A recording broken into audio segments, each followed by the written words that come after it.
Welcome to Out of the Blank.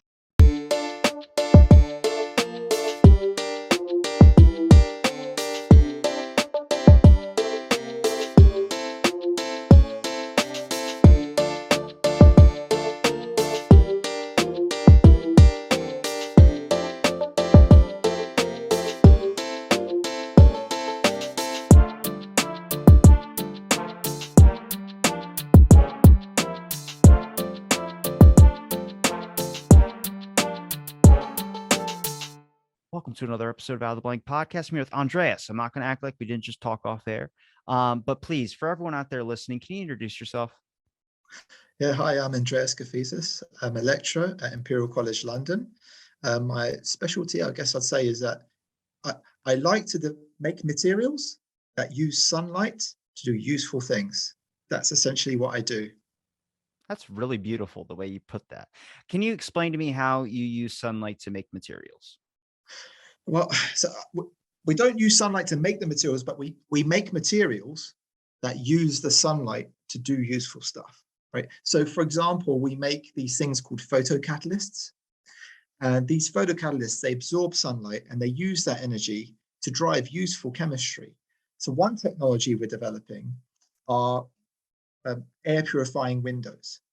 So we have a window material, we put a thin coating of a photocatalyst on that window, and it still functions as a window. You can still see through it, but at the same time, it's absorbing the UV part of sunlight, and it's using that energy to create these radicals that destroy toxins in the air. So like VOCs, you've heard about these things, NOx gas. So these things that you get mostly in the cities where there's a lot of traffic and emissions, you're purifying the air very passively on your building. That's just one thing that we do. We do other stuff too, but that's just one example.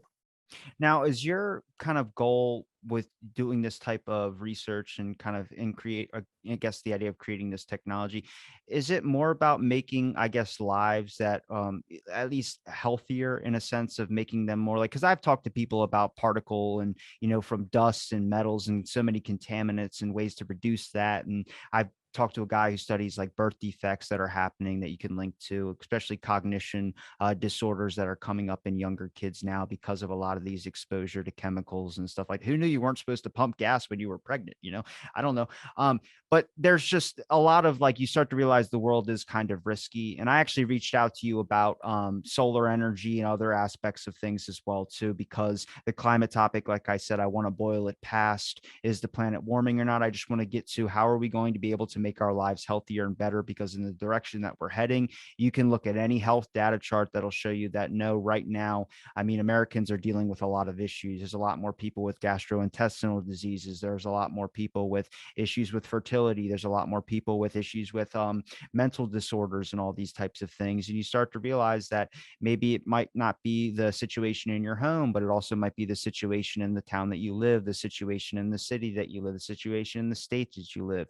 And then we can just start suggesting ways of being able to implement technology.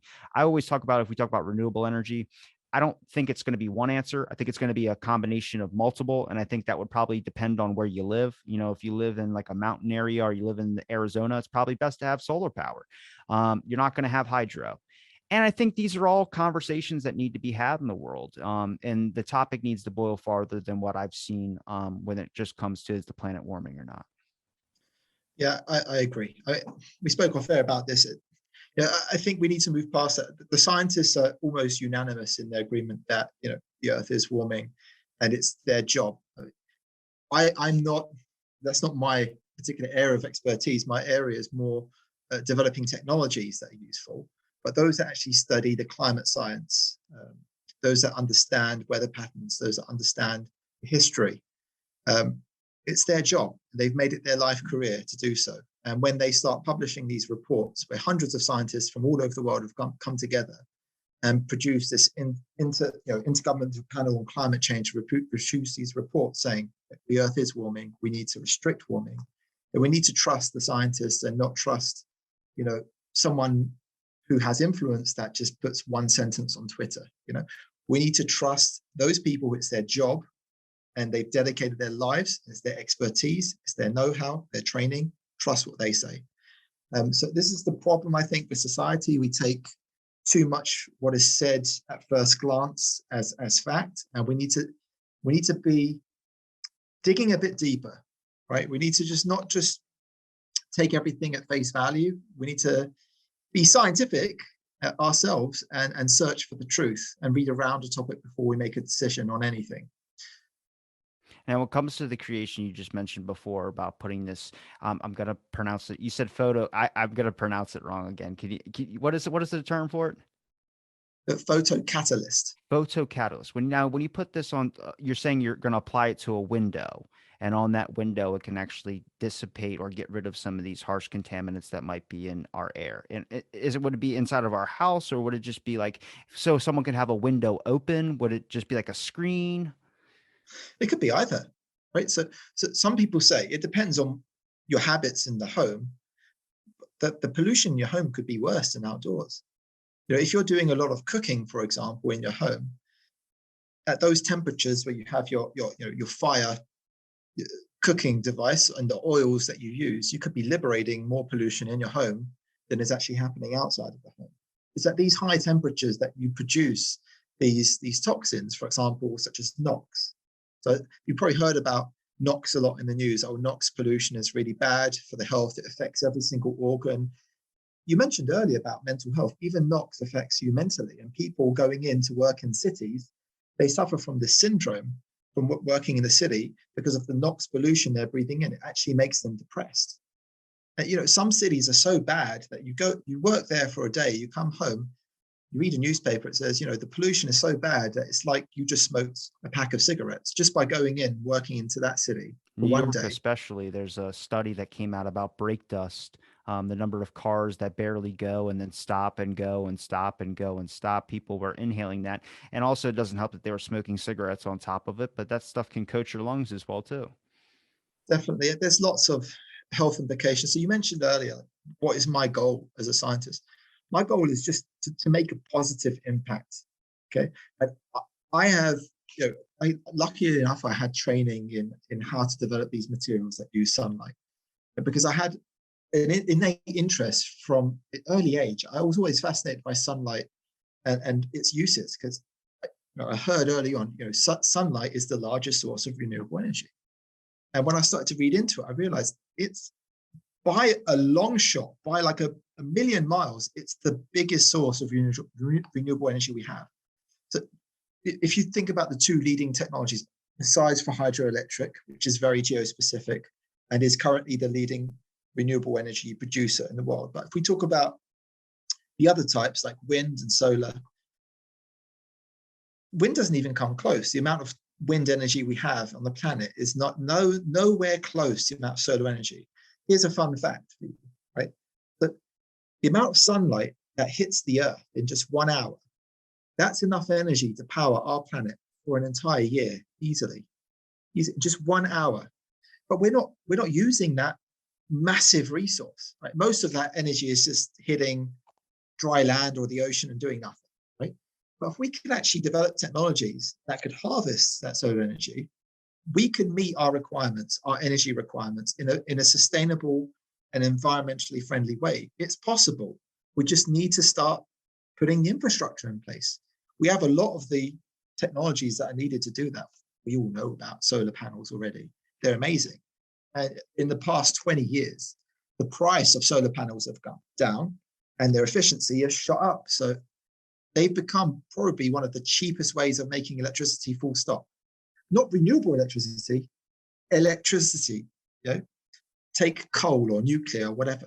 It's far more expensive to make electricity from these traditional methods than using just a solar panel because they're mass produced now on such a high scale that they become really, really cheap to manufacture. It's And not a their efficiency space is really issue. good. It's not a space issue with solar panels, right? Because you can just put those on top of your home. It doesn't add space or take up space. I know I've heard ideas of people putting them like in parking lots or fields, having a whole thing of solar panels. Is it just a matter of the technology that we have to be able to conduct that energy? Just it doesn't supply as much as what we really need. So it kind of comes from an aspect of not trying to think about cutting off one and adding another. It's about using it in tandem and finding a way to switch off at some point. Yeah, it's not a simple. For example, a cloud comes in the way and then they stop working, right? They produce energy when the sun is out. The sun sets at nighttime. You're not going to have energy during the nighttime unless you store it. So these technologies that I'm talking about, renewable technologies, wind as well. You can have days where the wind is really stale. You need to have them coupled with some other energy transforming technology that can store that energy or convert it into a different form of energy that's really long lasting. And people are talking a lot about, why don't we use this excess electricity that we're making from renewables? Why don't we use that to make fuels? Fuels are the problem, right? We're putting them in our trucks, our ships, our cars, our planes, and that's making a heck of a lot of CO2 emissions. That's causing climate change. And again, power stations are making a lot of emissions, CO2 emissions, because we use coal, natural gas, whatever, we burn it to make steam, to drive these turbines, to make electricity. What if we just use a lot of renewables instead, and then make fuels, and then use these fuels to power our cars, ships, and planes? We can do that. We have the technology. Problem is, right now, it's more expensive. It's cheaper, much cheaper to pump oil out of the ground, to dig for it, than to buy these solar panels and buy these converting technologies to convert the electricity into fuels. That's more expensive right now, between 5 to 10 times more expensive. But with the right amount of investment and tech development, economies of scale, it'll eventually become cheaper. It's the same with anything. Solar cells, in the 1960s, for example, no one thought that they were ever going to be as big as they are today, because their efficiencies were really poor and they were really expensive to make back then. But we figured out cheaper ways of doing it. That's what we need to do. We just need to figure it out. Would it be smarter to start it in an area that does get a lot of exposure to sunlight? Like in certain places in the States, you would have like Arizona or something like that. But I know people from Seattle will bring up the question of like, it always is cloudy here. There's no way we're going to get sunlight, which I mean, eventually we're going to get to a point where we are able to put solar panels and find a better way to convert this energy. We can just put them on planes and then we can get these things that fly above the clouds and go even closer to the sun in some aspects to be able to absorb the light even better. I mean, it is about, and this is with every single renewable energy, is about trying to just funnel the research now. A lot of talk whenever you bring up a renewable, it'll be like, well, we can't do that because then it's going to be this and this and this. It's like that's at the point we're at right now. But if we keep just stopping at right now, we're never going to get to what's going to be like in 5 years if we invest that time into that energy production.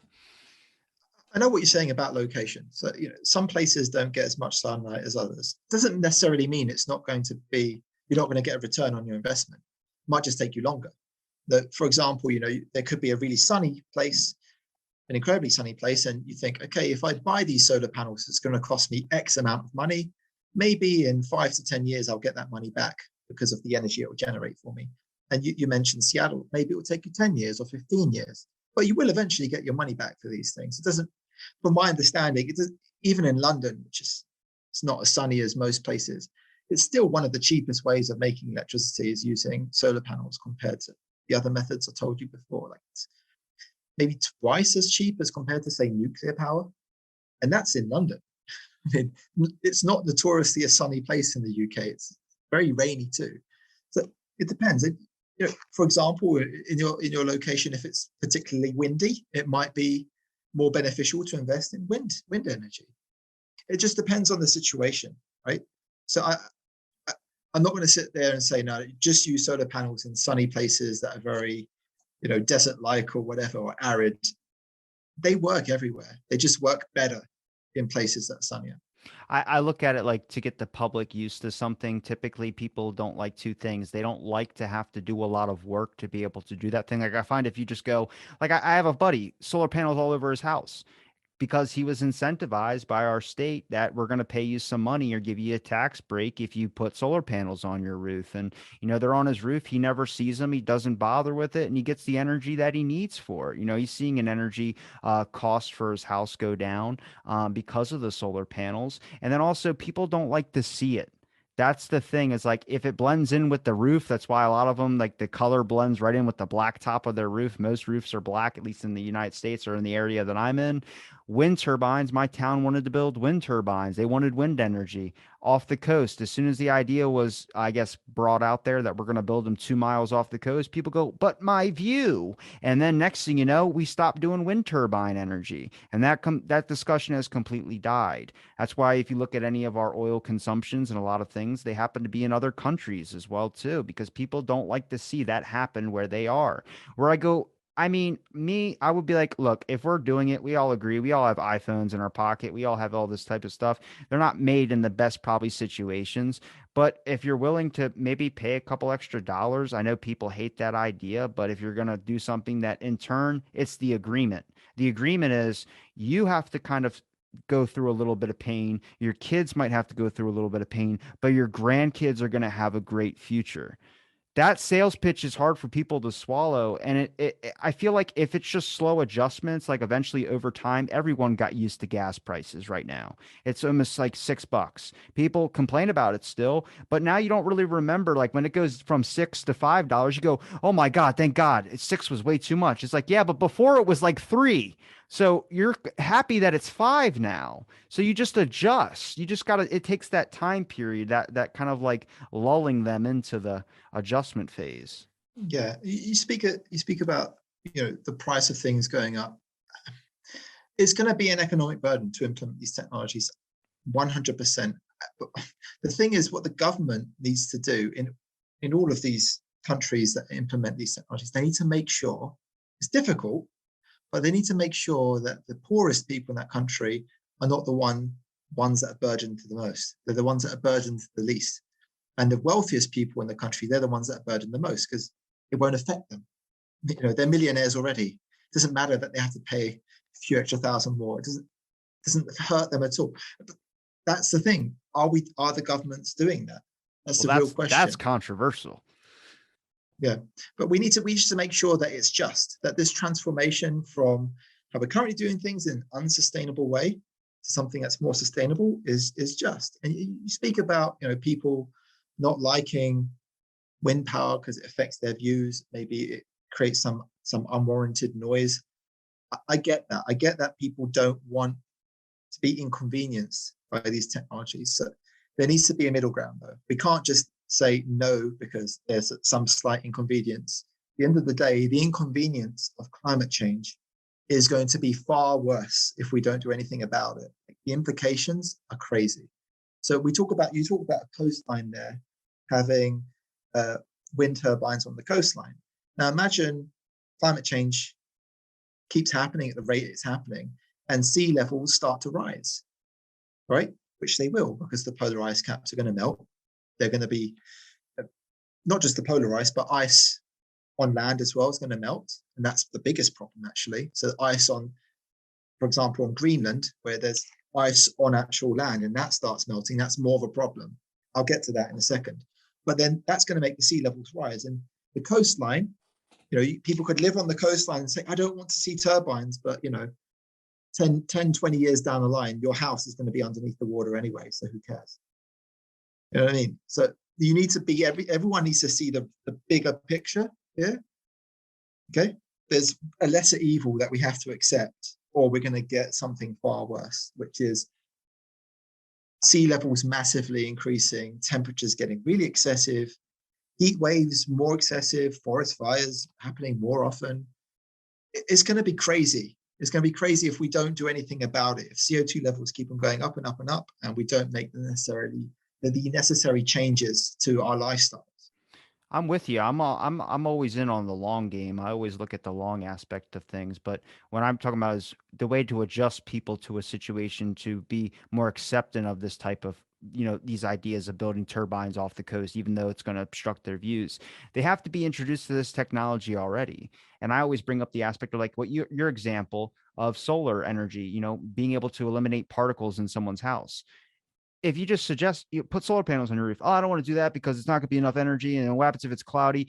Then you could just go, you already have them there eliminating particles in your house. You don't even know that. And then they go, what? Really? And the next thing you know, they start being acceptant of the energy production or the idea of whatever this invention is. And we have more research into it now, because then sooner or later, it'll be the majority of people that have this type of thing that's eliminating particles inside of their house. You're right. I mean, people fear what they don't know normally. That's human nature, right? We can't change that. And you're right that if the information gets out there, if more people make the plunge. So you said your friend, he got solar panels on his roof. If he goes next to his neighbor and he says, I've saved this much money because of these solar panels, his neighbor's going to say, what? Yeah. Really? I'm going to do the same. I want to save money because things are expensive these days. So I think people's positive experience using these technologies, I think it's going to go a long way. How much weight do you put in the technology of using solar energy, I would say, to be able to eliminate particles in water? Yeah, that's people working on that a lot. So people do that in a not using sunlight, but water companies do that anyway, right? So when they purify wastewater and turn it into drinking water, normally one step of their process is to use really high-powered UV lights. They're dangerous for us, but if you shine it just on the water, you destroy any, for example, any germs or viruses that might be present in the water. You just completely kill them using the really harsh UV light.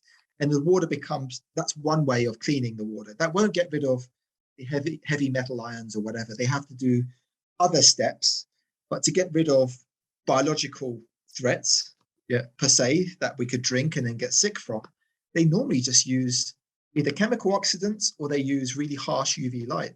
So it's already done by the companies, but these harsh UV light sources that they use, they're powered by electricity. Electricity comes from the power stations. It costs energy. What I'm saying is, these types of photocatalytic technologies, what if you had a pipe that went out of your factory and sunlight was beating down on it, and you had these photocatalysts that did the job for you? You wouldn't need to spend all that money on these high-powered UV lights. And that's one technology that my group is working on, many research groups are working on, is we can save water companies money on their energy bills, and that actually helps the planet. That's one very simple way of doing it. And yes, it could be for water companies, but it can even be for people in the third world. So if we make really cheap sort of powder-based photocatalytic technology that we could then send to the third world in really simple sort of water filter contraptions, they could just fill it up with their dirty water, put it on their roofs, these bottles, for example, let the sun beat down on it for a few hours and do a little quick check that makes sure that it's not polluted anymore, safe to drink. So you can make safe drinking water accessible to people as well. Is it simple as like being able to put some of those materials inside of like a stainless steel or some type of water bottle, something that does conduct a little bit of heat, and have that light, I would say, be able to, evaporate some of the issues without exposing your face or anything? It just contains the inside of the bottle, so where someone could store water in there and then have it clean for them to be able to drink, let's say in a less impoverished country or something like that. Yeah, definitely. So normally it would be some kind of transparent medium, so like a glass bottle or a plastic bottle, that could then contain this catalyst inside. That's one cheap technology that people are working on that could really make big benefits in the third world. Which you look on the news and you see all the time, one of the biggest problems in the third world is access to clean water. So if you just improve this, for us, we just take it for granted. We turn on a tap, we have water, but some of these people have to walk miles to get access to clean water. If we just make it easier for people to get access to clean water using simple technologies, which might, on our end, developing these photocatalysts might take hundreds of thousands of dollars of investment, or maybe even more. But at the end of the day, it's about doing something that benefits the worldwide community. It's not necessarily that we have to sell on these technologies for a high premium. It could be something charitable that we can do as a collective. Whereas more for like water companies or municipal companies that clean water, then you can make a more expensive technology where you can start to, okay, we invested this much in the research, we need to make it back. So it could be something like that. Is there any other aspects that this can be used for besides water purification and maybe? It's there's so much scope. Photocatalysts, they really there's a lot of scope. I'm So understanding it a little bit more. I still yeah, can't pronounce the word though. yeah, because there are so many different materials that can do it. For example, the materials that do it, they're called semiconductors. You probably heard of semiconductors. They're used in solar panels. So you normally have silicon as a semiconductor that can convert solar energy into electrical energy. But silicon as a photocatalyst, it's not so great, because if you put silicon in water, it starts to oxidize and it makes silicon oxide, which is a bit like sand. So it turns back into sand, which is not good. But there are other materials that are more stable in water that can absorb light and drive these chemical processes. I mentioned purifying the air, purifying water. It can also be used as antimicrobial surfaces. So one aspect of my research that we're working on is, can these be used as surfaces that can kill the coronavirus? So working with some microbiologists that do that kind of work, we're making these surfaces, we're sending it to them, and they're doing the testing. So we're trying to develop, we're just testing different types of semiconductors and trying to understand, well, which ones are good for killing particular types of viruses, and where could they be applied? Could they be applied in hospitals where, COVID is a big problem and it's spreading in hospitals? I know people that have died because they've gone to hospital with another condition and they've caught COVID in the hospital, getting treatment for that other condition, and it just pushes them over the edge and they can't survive. And COVID, as far as people don't want to believe it, but COVID is here to stay, unfortunately. Careful with the COVID talk, just because YouTube takes it down. Okay, apologies. But do you know what I'm saying? Call it milk or something. I don't care. Just call it something else. So milk is here to stay. You can blank out what I've said later, but it's a big problem, right? So nosocomial viruses, not just what I said, but any type of virus is a big problem. And people go in with cancers or pneumonia or any kind of other problem, and they catch something else. It just pushes them over the edge. Their body just can't take on all of these problems at once. But if you can make the hospital a safer place, or care homes where old people live, anywhere, or just public places that require high levels of hygiene, by making these surfaces self-cleaning and antimicrobial, why not? You can do it, and photocatalysts can do that. Well, I would definitely invest a lot more money into being able to get rid of some of these harsh contaminants that we're exposed to on a daily basis without knowing. Mostly, I'm scared of phthalates, the amount of plastic that's in our blood just from our massive use of plastic consumption. I don't think we have technology to be able to reverse what's happening, but the fertility count has dropped from like 97% for my great grandparents to 40 something percent that it is today. And it's an issue. And it's not, we're focused on it now. We're now knowing about it, which is like we're raising the red flags on it. But still, there's not a whole lot of, researchers, I would say, that are focused on trying to figure out technology of it. There's specific ones. I've had some on the show that talk about it, but these are issues, and these are things like you said. We talked off air about when we pick a renewable energy or we pick about something. Everything has a risk to it, but it's about weighing out what those risks are. And it doesn't mean necessarily that it means about cutting off or changing these types of aspects. We just have to start doing something. And actually, it's where I want to talk to you. You talked about carbon emissions, being able to use them as energy. How do you do something like that? You just you just reverse it back to what it was before, and that costs energy. So photocatalysts can do that too. It feels like I'm made up this silver bullet that can solve everything. I haven't got a silver bullet that can solve everything. Everything has its limitations. Yeah. For example, I say photocatalysts can be used to make fuels. So we can take carbon dioxide emissions and maybe reduce them back to make methanol or methane or something like that. Okay? People working on that. And it's possible. We have technologies that can do that. The question is, how efficiently can we do it? And how much will these devices cost? And how long will these devices last for? And when we put all of these factors into play, the device just becomes too expensive compared with just getting methane from the ground. It's all a trade-off, right? If I can get it much cheaper doing it the traditional way, why should I do it in this expensive, fancy green way, which costs 10 times as much? Companies are not going to do it unless governments say, There's a massive penalty now for carbon dioxide emissions, but huge, benefits that we're going to sponsor you if you start to do things in a green way. If governments make those difficult decisions, which will be benefit for the future generations, then companies will start to change how they practice. But it's not going to happen until the legislation's in place, unfortunately, because it's just far too cheap to do it in the traditional way that we've been doing it for hundreds of years. But as I said, you can use photocatalysts, the right types of photocatalysts. They have the right energetics within them to convert carbon dioxide, reduce it back down to maybe methane or methanol, or sometimes even larger chain carbons, ethanes and things like that. We can do that.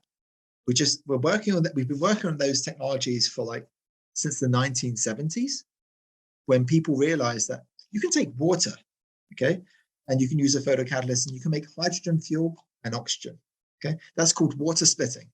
Okay, and we've known about water splitting 150 years at least, since we've developed electrolysis. And that's one way in which we make hydrogen as a fuel. So we use hydrogen a lot. Okay, people don't talk about it much, but we use it a lot. Without hydrogen, we wouldn't be able to support the 8 billion people on the planet, because we take water, for example. That's one way we do it. Another way, the way that we mostly do it, again, is from methane, which is really dirty. Yeah. But you can either take methane and react it with steam, and then you get hydrogen, or you can take water itself and split it apart using electricity, and you get hydrogen and oxygen. In that hydrogen, you can then react it with nitrogen, and you can make fertilizer. And it's this fertilizer that farmers use worldwide to get really high crop yields. Okay, and without fertilizer, we would not be able to sustain the planet, the amount of mouths we have to feed on the planet today without fertilizer, and that all stems from hydrogen. And that's another aspect of my research. I'd say that's the main aspect of my research, is how do we make hydrogen in a more clean way, so that then this hydrogen can then be used, which is used in lots of different sectors, hydrogen, but mostly in making fertilizers. And how can we make green hydrogen that will support the planet in a sustainable way? I'm not mistaken, but you can use hydrogen to power your car as well too, right? If we can get to technology like that. Okay. Yeah, of course. A lot of car companies are selling this technology now. It's quite popular in Europe. I'd say it's very popular in Germany. It's quite popular in Japan. Some countries are really big on this technology. They see the benefits more than electrically powered vehicles, for example, because on a single recharge using hydrogen, the car can go a much greater distance than electric vehicles. Electric vehicles, the batteries are relatively heavy, so you can maybe only do a few hundred miles tops, but with hydrogen, it can do a lot more. So because recharge times are instantaneous and you can go much further distance because of convenience, some countries are really big on this and promoting it, and it's clean. It depends where you get the hydrogen from, but when you burn that hydrogen in your engine or as a fuel cell, it burns cleanly to water vapor, and if that goes into the atmosphere, that's not a problem. Could it be something that could power something larger than a car? Like, could we end up switching, aviation to that aspect of things, or is there still going to be a supreme dominant like fossil fuel using for aviation? Aviation is tricky, right? Because my understanding is that, again, I'm not, how do you say, an I'm expert not an in expert either. I'm trying to figure it I'm out. not in aviation fuel, but from my understanding and from what I've read, that at those altitudes, it's difficult to use hydrogen. Okay, so it's much more appropriate for smaller vehicles, and they're saying that in terms of energy density, hydrogen is not great because you have to pressurize it. It's a gas, right? So its energy per unit mass is good, because for each hydrogen molecule, it's got a lot of energy inside of it. But these hydrogen molecules, they repel each other. When you try and put them close to each other, and you're like, okay, I'm going to store my hydrogen in this vessel. The hydrogen molecules are all saying, I don't want to be close to you. I repel you. So you have to squish them really hard for them to stay put. And that costs energy itself, of course, but then you have a pressurized medium. And I think for planes, that's one concern. Also, the altitudes at which planes fly. I don't think it's easy to get hydrogen to work as a jet fuel. So what people are saying is, it's fine. We can use that hydrogen to make jet fuel. We take hydrogen, we take CO2, we react them under the right conditions, and we can make jet fuel. So to every problem, there is a sustainable solution, no doubt. Chemists, they know most of the ways to do it already. I'm a chemist, by the way. Chemists know most of the ways in which it can be done. The question is, can we do it cheaply enough? And it's really hard to compete with industries that have been established for decades in terms of the cost element, right? And there's no way we're going to suddenly pull a rabbit out of the hat and say, oh, we found this silver bullet I spoke to you earlier about that's going to suddenly remedy everything. It's not going to be as simple as that. I think we got to think smaller scale, though. I think when we talk about giant, it's basically fighting an industry that's been around since like the Industrial Revolution. So you got to really look at an examination of where can we just have maybe a smaller company, not as big, be able to follow suit. And then once the technology keeps increasing because of these smaller companies, a smaller company that could just be someone installing things onto somebody's house. And then more technology gets funneled there. And the next thing you know, it'll end up being cheaper in the long run. And then big business will eventually adopt those methods. But right now I get it. Yeah. it's way too easy for big business to pay for a fine of waste management when it comes to exposing people and dumping harsh chemicals into people's waters, where that's where my focus starts to become, is where I start going, what are we being exposed to? We're being exposed to a lot. And I know necessarily we don't know exactly 100% of what is happening. And I go, if you really want like people to jump on board, is let them know that like, hey, your fertility count is 47 compared to that's a shocking thing for a lot of people. And then if you start looking at that I'm just thinking from a marketing aspect, how would we get a lot of more people to jump on? Because I get the thing of like your grandchildren, they'll have a future. I get that 100%. But for a lot of people, it sucks when they're in the moment right now, and it's very, very difficult, which it brings up to the thing of fossil fuels and electric cars. I don't trust electric cars either. I mean, I drive a gas car, but I wish we had more options. I wish there was more, but there's always this like, we're going to cut you off of this and we're going to move on to this. I get in some cases that has to happen. But if you really want the general public to agree and have this consensus of, okay, yeah, eventually we're going to be there, you have to give them a little bit more options than that. Cause I mean, some scenarios, other people don't trust certain things, and that might be media. I mean, media in the beginning was always slamming Teslas. I've talked to people about autonomous vehicles on my show before, and they talk about the horrible onslaught with Tesla cars. Now you have people that go, I don't trust the electric car. I don't trust it. It'll explode while I'm in it.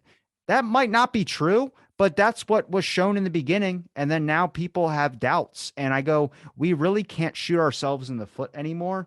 And if you talk about using something that's in our atmosphere right now that we're having an issue with when it comes to warming the planet, and we can use that as an energy, how do we do that at the same time without adding more in there through energy expenditure to produce that? And this is where the conversation should evolve to in the general public so people can get better ideas about stuff. Yeah. A lot of people are trying to solve this issue. And you're right in saying that every idea right now, it shouldn't be to compete against the status quo, because you're not going to win that battle, right? It should be something niche that you can implement that is going to make positive influence. And once all of these niche technologies that are all within that remit, that space, come together, eventually it will take over, right? It's just going to take time. You used to find a way, a foothold of getting your foot in the door and saying, look at this technology, look what it can do, it's interesting. And that's why I think photocatalysts are really interesting, because photocatalysts, like I said, they can produce fuels like hydrogen from water, which is very clean, very sustainable. It's this utopian vision of having a really clean society just based on this water cycle where water becomes hydrogen, hydrogen becomes water. It's so clean, we don't have to worry about emissions. 2/3 of the planet's covered in water. Let's just go with that. Right? That's a great idea in principle, right? But if it's more expensive than the status quo, then you're not going to make that vision happen overnight. You might need to start by saying, well, photocatalysts, maybe I can, like I said to you, I'll put them on Windows for that. And some companies are already doing that.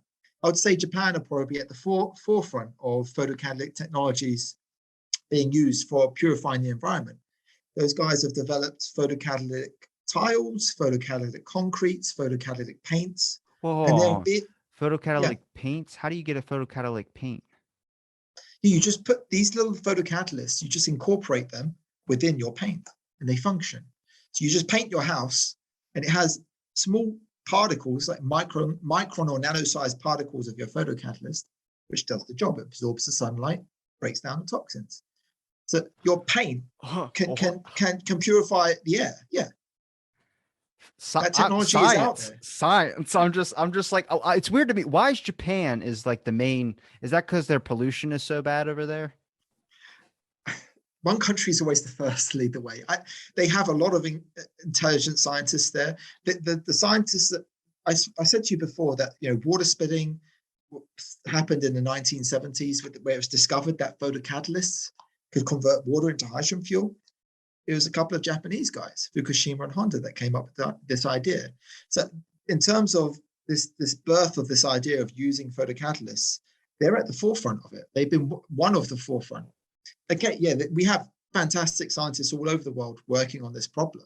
It's just that in Japan, they've been more proactive in how do we translate this research we've been doing for a lot of time now, several decades. How do we translate it into some commercial products? And like I said, lots of even filters, air filters that you have in the house. So air purifiers these days, they're based on two different types of technologies. Either you have like a carbon filter that just absorbs all the toxins and keeps all the toxins inside of it, or you have a photocatalyst that inside of your filter has a little light source that irradiates the photocatalyst. It passes the air over it, purifies the air. So you have air purifiers now that, again, use photocatalytic technology. There's lots of technologies out there. And as the photocatalytic market improves over time, it grows, people become more accustomed to this, we'll start to find more niche and interesting ways of using photocatalysts. I mentioned antimicrobial surfaces, cleaning our waters. Eventually, it'll move on to let's make fuels of this stuff. People have been working on that for a long time, and the efficiencies will eventually creep up, and it will actually be able to start to do it. You were mentioning things besides paint before I accidentally cut you off, because I was just shocked. What other technologies are they using in Japan with this type of material? Yeah, it's not just Japan. There's lots of countries that are using this technology. Sorry for the confusion. It's not just them, but they're one of the world leaders, I would say, in developing this technology and implementing it. And like I mentioned before, you have photocatalytic concretes. So an Italian company is at the forefront of developing that. They're called Italcementi, and they've actually built an entire church out of this self-cleaning concrete. It's called the Jubilee Church in Rome. It's a beautiful looking church, to be honest. And it's got this concrete that is self-cleaning, so that the concrete keeps itself a nice, brilliant white color. But at the same time, it's removing the amount of NOx and VOCs that's in the air surrounding that building. Over time, it's keeping the air clean. So in cities, if we start to implement these types of technologies more in our windows, tiles, paints, cements, even asphalts, people developing them for road surfaces, we can have really clean cities, and we won't have to worry so much about traffic that's creating air pollution. It still is a concern, and we shouldn't just ignore it, but we'll start to tackle it a lot more, and it'll be less of a concern. This might sound like a dumb question, but it would be possible to implement like that type of technology into cars or onto cars, the ones that we have now, like an add-on. Like people can put a filter over something, but can you do that to maybe reduce fumes in a sense and be able to at least reduce some carbon emissions without causing the car to explode? That's an interesting question. I'm not sure about the carbon emissions, but certainly with NOx emissions, that cars already have technology to deal with that. They're called autocatalysts. Have you heard about them? They're in the exhaust of your car. I'm new. But I'm new to it. Yeah, you're new. So cars already have technology to try and reduce the amount of pollution they're emitting from their exhaust, but they just don't do it perfectly. That's the problem, right? So if they didn't have these autocatalysts, which are really expensive, actually, they're called platinum group metals. I think you're probably aware that platinum is very expensive. Yes. Yeah. So these catalysts, they're in everyone's car. by the way. That's why exhausts are not cheap, because they have auto catalysts inside of them. And they, at a high temperature that the car operates at, when the pollution goes through the auto catalysts, it reduces a lot of these NOx gases back to the nitrogen it originally started as, right? So the problem starts in the engine of the car. You have nitrogen and oxygen in your engines, and you're burning your fuels, right? Your carbon-based fuels. And unfortunately, at the temperatures that your engine operates at, which are quite high temperatures, maybe 800 degrees Celsius, I don't know Fahrenheit, sorry, then that might make some NOx gas, or it will make some NOx gas, where nitrogen in the air, which is normally really inert, but at those extremely high temperatures, it becomes active, and you make these nitrogen monoxide, nitrogen dioxide, species that would normally not be produced. Not too often naturally. Maybe you get them in volcanoes and things like that, but not too often on the planet they're produced naturally, right? We're producing them a lot. Like in terms of people emitting NOx, it's far more from people than natural causes, because we're burning a lot of fuels, unfortunately. But cars try and tackle that using their auto catalysts, but they don't do it perfectly well. But then as a sort of secondary measure, our buildings and other surfaces around us, they can be used to tackle that. So when you talk about roads being made of this and cement being made of this would and it's self-cleaning. That even means if someone, decides to like a bird craps on it or something like that, it would just be able to eliminate the bacteria. Would it dissolve it, or is it? Eventually, I mean, things like bird poo, they're not completely transparent. So at first at the edges, it will slowly degrade it, and it will wash away eventually. So yeah, things like that. So let's just come back a step. Okay. Now, in the US in particular, there are a lot of high-rise buildings, aren't there? That's a good In amount. the US, yeah, there's a lot. And now the modern style is to have a lot of glass. Okay. These days, how often do you see workers go up cleaning the windows of these buildings? Do you see it much anymore? Not in my town. But I mean, I see it on films and stuff, I guess. Yeah, it's not very often. That's mostly because these companies are using this technology already. They're using self-cleaning windows. But that technology is really big, especially for skyscrapers. They don't want to send workers to the top of a skyscraper to clean it anymore. So they're just like, I'll pay the extra markup compared to a traditional window. I'll get a self-cleaning window that has a photocatalyst on it, and I won't have to worry about my skyscraper anymore. It'll just clean itself for most of the time. And maybe once in a blue moon, you need to clean it. Definitely not as frequently. You don't have to worry about things like bird poo or whatever, because it's self-cleaning. And it's already everywhere. People just don't talk about it so much. It's a big market. Like I'm talking about $1 billion industry, more than $1 billion industry, like this, the self-cleaning window market. What I'm trying to do is make these coatings way more effective. So we've tested some of like the, I guess you would say, state-of-the-art self-cleaning materials, window materials in my lab for how well do they get rid of NOx pollution. And they're just terrible. They're good at getting rid of like simple things, like you said, like just stains. Like they're okay at getting rid of stains, but how to tackle NOx pollution, they're not so good. And the problem is NOx pollution is really, really dilute. We're talking about parts per billion that we normally get in the air. So maybe parts per million if you're in somewhere really polluted. So for every million molecules of gas in the air, oxygen, nitrogen floating around, 1 in a million is this naughty, toxic molecule that if you breathe it in, it causes all kinds of problems. Really, really reduces your lifespan, lots of problems. And to tackle something so dilute is difficult. And that's what we're trying to do in my lab. Could this be something that could be implemented in something that could make things more biodegradable as well too? Like I know paper bags, they apparently biodegrade better than plastics do. Where I start going, I mean, how could we use this type of technology to handle waste management as well too? I have to think after a while that it would be, I mean, if it can eliminate things that we can't see, how hard is it? I mean, it's probably going to take some time, but to be able to eliminate things that we can see, not necessarily, I'm not talking about a death ray, but I'm just talking about getting rid of a lot of the stuff that we have here that isn't degrading as fast as well either. We should get you on the team, Robbie. working with us in my lab. That's a really good idea. I mean, why shouldn't we incorporate some of these photocatalysts into plastic bags that people are just going to throw away? It just goes on the, how do you say, the landfill heap, and eventually it will get into our waters, and eventually it will get into our fish, and eventually it will get into our tummies. We need to get rid of this stuff, right? So photocatalysts, yeah, they can be used to help break down the plastics in the bag. Of course they can. So it's a good idea you've just had. I've not seen that. I don't know if there's a market I product for can't that tell already, if you're but messing with me because I don't have a science no, or PhD degree.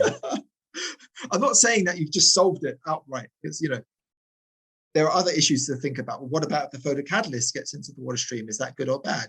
Depends on the photocatalyst you're using. Yeah. Well, there's a But it's a solution you've just presented. I think because I look at it like the example of like using a street sweeper.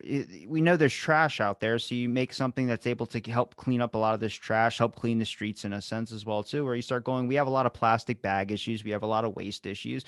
What's a way we can develop something that just over time, maybe at a faster rate, helps speed up the process of being able to degrade some of this material, even if it makes the material, if we start implementing it now. I mean, people are not going to stop using plastic bags, and some areas are trying to cut down and switching to paper. Well, with the material that we're pumping out now, why don't we try incorporating this into that material to be able to make sure that when we do produce waste, that eventually that's going to end up catching up, where you just see maybe over a 10-year, 15-year period, we're starting to see the payment from what we implemented into the thing. I think that's a lot of stuff is like this return on investment idea.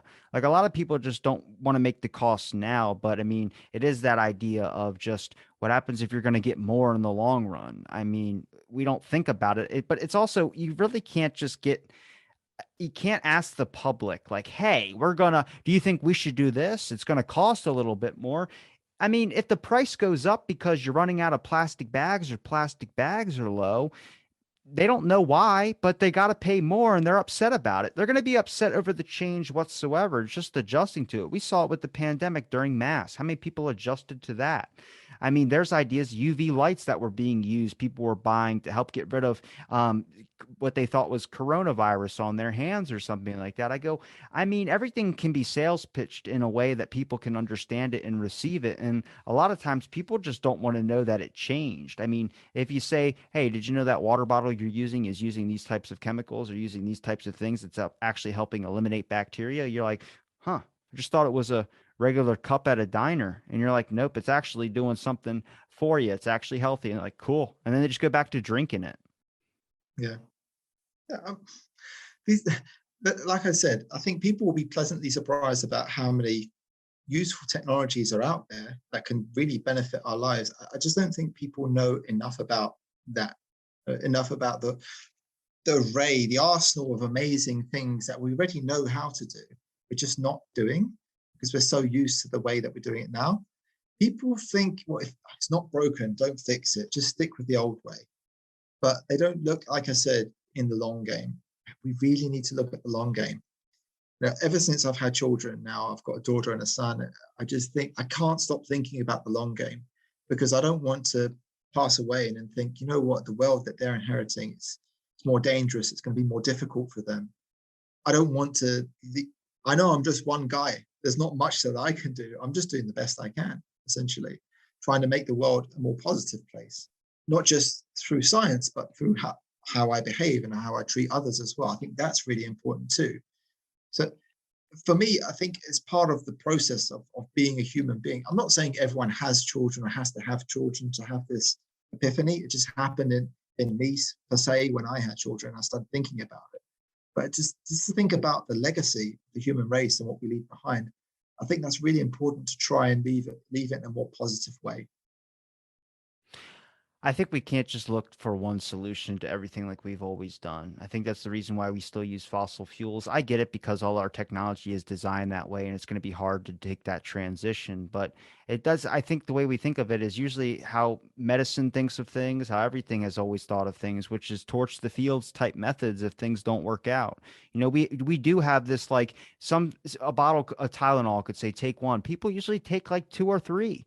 It's just about us as people. We usually like to overindulge a little bit. Necessarily, it's not so much, but we do like to do a little bit more than what is recommended. And I go, I mean, if you recommend something, people would probably shoot lower on, especially something when it comes to changing their everyday routine. Where I go, it doesn't have to be every single business falling in line. You just need the essential few. And I think there's people out there that do that. I know the Arizona Tea Company, they produce these $1 canned teas. They could have upped their price with everybody else when the inflation increased, but they kept their price $1. And are they losing more money? Well, yeah, they're losing a good amount of money, but it was a thing when they started the company. It's two brothers started a company with their dad. And you start realizing it's like maybe everyone doesn't have those types of values, but eventually that'll become the majority if you start getting people that follow suit just like that. I think I've always brought up the example. It's like, how are you going to get China to change their energy policy? And it's like, well, we can't really think about like that either. Like I'm starting to realize you got to kind of think of like we do have to follow suit, but also I want to make sure we're doing it effectively as well too. I don't think 100% cutoff is the right answer. I think we need to find a way to wean off of things. We need slow adjustments, and necessarily there is a time thing we have to worry about, but like I said, every conversation boils down to this idea of all the bad stuff and all the controversial and all this type of stuff. And I go, we got to really get past that because right now we're staying in place and we're just doing a lot of throwing our hands up in the air at this point. I'm not saying researchers aren't doing things, but I'm saying the general like businesses and everything is kind of just like, don't I pay $1 million a year to some environmental thing? It's like, yeah, but are you watching where that money's going? Like it might not just be about tearing down a rainforest. It might just be like maybe adding this certain thing to your product to actually help in the long run when it comes to energy usage. Hmm. Yeah, you touched on a lot of really interesting things there. Yeah, I mean, what can I'm I with say? you. I'm with you. Yeah, yeah, you're with me. That's great. It's you've asked some really difficult questions there. Like, why are we not making the changes we need to make faster? Business. Yeah, Business. yeah, of course. It's strange, right? Because I'm an outsider looking in to the US where you live, and your previous President Trump, saying things like climate change is a Clean coal. hoax. Clean coal. He said a lot of interesting things, but essentially he said climate change was false and that it was a hoax. And that shocked me because if you look at some of the foremost scientists in the world trying to understand climate change and develop technologies to combat climate change, some of the best scientists are in the US, right? And he essentially said that climate change is all made up. And it's so confusing, this difference between politics and what's actually happening in science.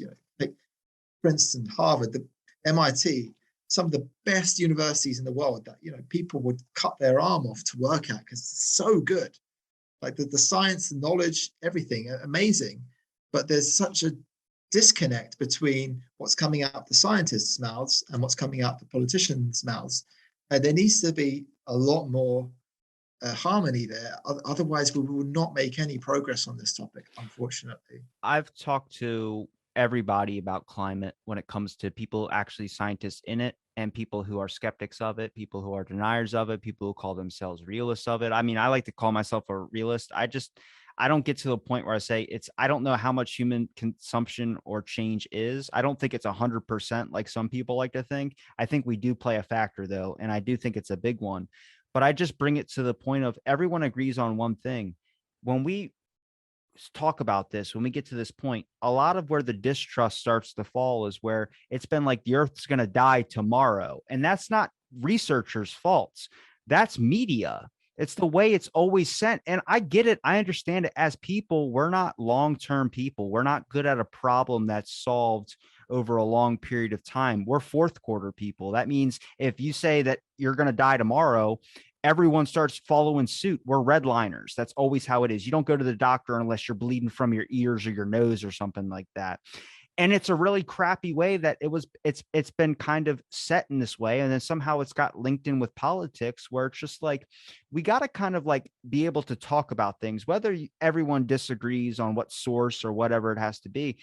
conversation is the most beneficial tool. And if you're really looking at future generations, we can't just leave them with this idea of like, oh, well, there was a bunch of debates about it in the past, but everyone just argued at different types of meetings and things, and nobody got anything across. And it's not just one side, it's every single side. It's very, very complicated topic once I started diving into it. But I think it can be rationally explained. I mean, you explained it to me, your work and everything as well too. And I had no idea about any of these types of materials that were out there. But I mean, that's the point. I mean, I'm also seeking out the knowledge or seeking out the wisdom and seeking out the information. And I think you'll have more people doing that, but it's just about making that an option, making that something that people can come in contact with more. Right now, you have people that are doing their routines and living their lives and not really worrying about or coming across any of these problems. It's different. Like a volcanologist I had on the show one time, her whole job is staring at a computer screen and just checking the levels and making sure that she knows. And she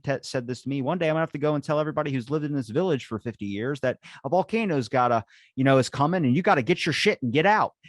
You know how hard that's going to be. And it's like, yeah, everyone else doesn't even worry about that. They're worried about what they're going to be having for dinner. They're going to be worried about this. And it's giving perspective, and it's giving insight into problems that you see to someone with me or someone else that might be listening that doesn't see that exact problems from that area of the just walking out into the world. Everything's right now is either COVID or politics. So it's like, Yeah, I know. It's the next trend, right? It's always what's trending, which is the problem. And we should be thinking about the big picture all the time. You said something earlier about the Earth's going to die tomorrow. It made me kind of smile because the Earth is not going to die. Like the Earth survived the period of the dinosaurs, where the dinosaurs were the champions of the planet, right? They ruled the Earth. There we was just won't be here. nothing. Yeah, that's the thing. The Earth survived that huge meteorite or whatever hit the Earth. We won't survive it, unfortunately. The Earth will be just fine. It will carry on as it has done for, I think, 4 billion years already. Okay. We need to worry because we are the fragile ones. Okay. We are really fragile. As much as we like to think of how invincible and strong and youthful we are, it's just very small changes to the atmosphere and the planet or whatever will cause huge changes to us, maybe even killing us. But we need to be worried about what's happening to our Earth. Really, really need to be concerned and making the necessary changes to our lifestyles, like positive impacts that will benefit everyone as a global community, right? We need to be thinking about the Earth as a whole, because when for example, I could be wasteful here. For example, one thing that people do a bit too much that I don't like is they have a thermostat in their house for the winter. And they're like, I'm going to have it at 20 something degrees all throughout the winter. I'm going to walk around my house in my t-shirt and shorts. It's like, you know what, just turn the thermostat off and just wear a woolly jumper in your house. That's fine. You don't need to be burning gas What right rich people are you talking to? My freaking grandpa would be like, put on 2 shirts. It's like, all right, man, I'm already wearing 2 jackets. now. But people just don't do that. I just want to be comfortable. I just want to do what I can afford it. I work my job already. I just want to do what I want to do. And there's no law that says they can't do that. So they can do what they want. But the things we need to be thinking about, everyone, the whole planet, but everyone being wasteful, a little bit wasteful here and there, not just energy waste, food waste, water waste.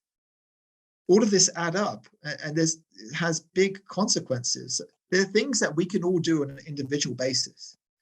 Here's an example that a lot of people fall into this trap.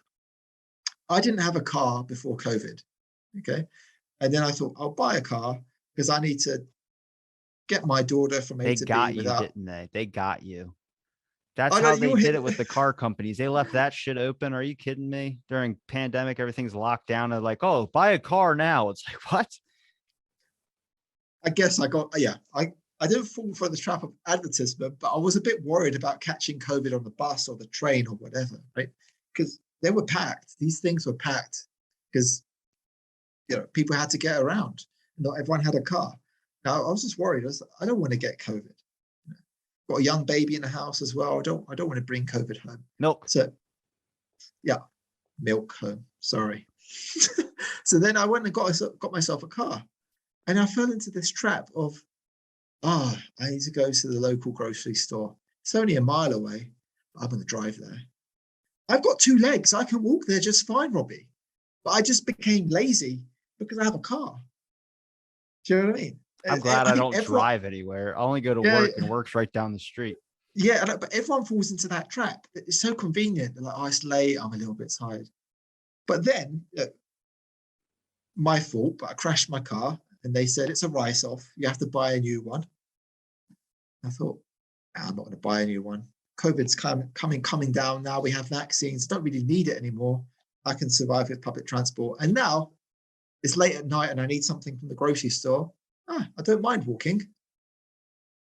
The whole mentality changes because you don't have a car. You Like I kind said, of fall it's into that trap of adjustments. convenience. It's Well, it's convenience. just adjustments, man. People just they want to make their lives like I don't have any new technology in my house besides the computer and the microphone. Like I don't have an Alexa, I don't have any of that because I'm a Luddite at heart. I can't really handle technology that much. But once you start realizing like the importance of it doesn't allow me to get to this point where like my TV can talk to me or all these types of things. And I don't necessarily want it because I don't have it. I've never experienced it. I don't really need it. I mean, I'm sure if I got a Alexa and if I got all these types of things, I never opened it up out of the box when I got one.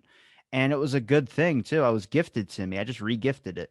Because if I would have opened it up and then I would have used it a bunch, I would have saw like, oh, I can change my lights with it. I can do these types of things. And it's like, yeah, but then next thing you don't really need that stuff. You're just using it because it's more comfortable and you start to realize the other aspects of your life that gets lazy. But Yeah, I'm not going to sit here and say that I'm perfect. I don't do anything wrong. I'm never waste. I'm human. I I do make a lot of mistakes all the time. drugs. Just kidding. We all make mistakes, right? But we know that we can improve. There's always something you can do better. And at the institute that I work at, so I work at Imperial College in the Department of Chemistry, but one institute that I worked at just before moving to chemistry is called the Grantham Institute. Okay, it's an institute for climate change and the environment. So the whole purpose of that institute is just to study and understand climate change and develop technologies to combat climate change. So I learned a lot from that institute working there, and they published this document about, I think it's like the 7 or so different things that I can do to help reduce my climate change impact. I'm going to send you the link. If you're comfortable posting that on the video, I think it'll be really useful for people just to see what are the very simple things I can do to actually make a positive impact. Because a lot of people, they feel lost. That's from the conversations I have. They feel like everything's spiraling out of control. If you look at, I think it's called CO2 Earth, and they show the CO2 levels over time, and it's just going up and up and up and up. And it can cause you anxiety, thinking we're not collectively as humanity doing enough to solve this problem. And it can give people anxiety. But if you actually give them a mechanism, look, there's things that you can do to make a positive impact. One of the first things you can do is you can lobby your local politician. You can hold them accountable for the things that they promise in terms of the green things that they promise before being elected that they said they're going to do. Hold them accountable. Write them letters. Do what you have to do. Or what are the things you can do in your life that reduce your climate impact? And there's lots of simple things that you can do there. I think that'd be really useful to share. I'll make sure I link it in the description. But is there a place where people can find your links? Sure, I've got a website. I can give you that too, so you can come see what I'm up to on my website in terms of my research profile and the things that I'm working on in terms of photo catalysts. I'll make sure I link those in the description when you send them to me. It's been a pleasure chatting with you, and thanks for listening to this episode of Out of the Blank.